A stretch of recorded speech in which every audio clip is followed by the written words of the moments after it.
Good evening and welcome to the news. Various government departments and agencies have participated in an exhibition to showcase the services they offer. The exhibition is one of many activities the Ministry of Employment and Social Affairs has organized to commemorate Labor Day this year. The Minister for Employment and Social Affairs, Patricia Franco, says she is satisfied with the level of participation. The purpose of the exhibition for today is to be able to sensitize the public more and educate them on the public services that are available.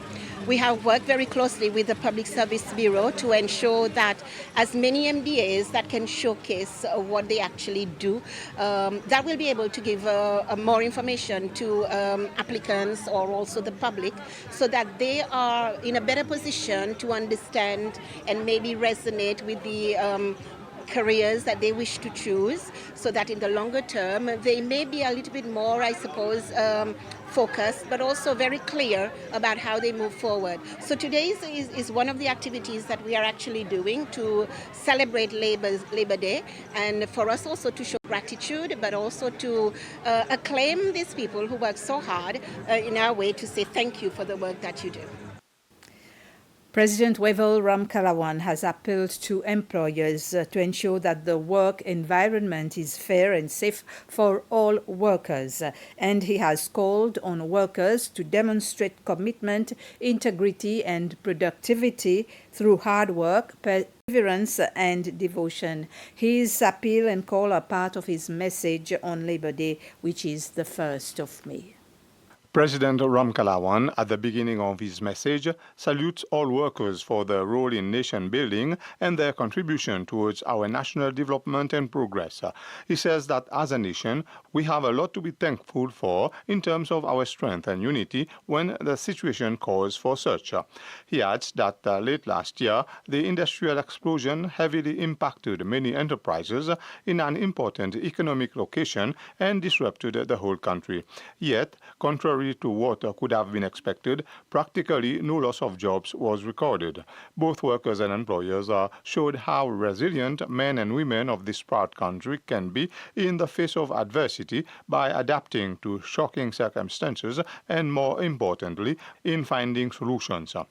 On this occasion, his plea is for all actors in the world of work to come together, work in partnership, and actively play their role in creating a conducive working environment leading to increased productivity and prosperity for all. He adds that the government remains committed in its efforts for the creation of jobs and opportunities to ensure gainful employment for all. And the success stories of our various programs are testimony that it is possible for our people to be trained, secure employment, and earn a livelihood for themselves and their family. Absa Spark is a new digital platform that Absa is offering its clients and other people for payments and other financial transactions. The product was launched during a symposium attended by small business owners, students from the Seychelles Business Studies Academy, and representatives of various other organizations who were also able to provide feedback on various other products the bank is offering. The managing director of Absa, Nazim Mahmoud, says that Spark is an innovative and unique product. This particular wallet has specific functionality, which is not just payments, because payments is what most of our competition is focused on. We respect all our competitors, but at the same time, we are a commercial entity. And as a commercial entity, we want what's best for our customers, and it provides them a full ecosystem. This wallet sits on your account, right? So you can transfer, go to your app and use that. So Spark in itself as a wallet also sits on an app, has its own functionality. You'll be able to see it. But for the first time in Seychelles, we are launching not just a payment system, but also a savings product, right? As a savings product, this encourages you to save. It allows you to put money aside that you can use at a later date. The outgoing Pakistani High Commissioner to Seychelles says he hopes Seychelles and his country will sign more bilateral agreements. In particular, High Commissioner Muhammad Ahadjan Patan said he was hopeful that the two countries will sign MOUs soon on trade, drug trafficking, health. He made the statement after paying a farewell call on President Ramkalawan this morning. The High Commissioner also thanked Seychelles for its support for Pakistan at several international forums.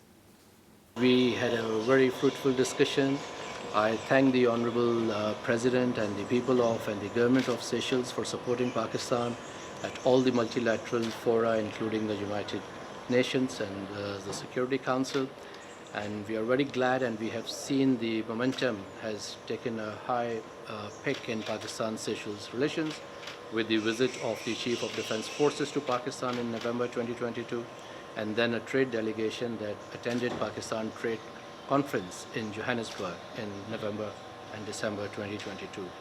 We are hopeful that soon we shall be signing a few more bilateral agreements and MOUs in trade, in illicit drug trafficking control, and health services and trade cooperation. Famous comedian Daliso Chaponda is in Seychelles, where he will perform in 2 shows this weekend. Daliso arrived in Seychelles yesterday. It's the local group, Comic Local, that invited Daliso to perform in Seychelles. This is in collaboration with the Department of Tourism, Creative Seychelles Agency, and SNYC, amongst others. In a press conference this morning, Daliso talked about what he will be doing while he is in Seychelles. My comedy, I cover lots of big subjects. So I talk about love, I talk about family, I talk about religion, I talk about all this like important things of being human. It's very universal. You can watch it with your grandma, you can watch it with your kid. It's universal positive comedy. And I've done now probably 20 countries in Africa, and it's just good to do as many places as I can. My comedy, I cover lots of big subjects. So I talk about love, I talk about family, I talk about religion, I talk about all this like important things of being human. It's very universal. You can watch it with your grandma, you can watch it with your kid. It's universal positive comedy, and I've done now probably 20 countries in Africa, and it's just good to do as many places as I can. I live in England. I do a lot of shows in England, but the excitement which I get in African countries is more. Like, I think it's more of a special thing when I do shows in Africa, because they'll watch comedy on YouTube and things like that, but having someone live talking about your issues, your problems is something special, and we're trying to grow the circuit across Africa. That's it for the news. Thank you for your attention.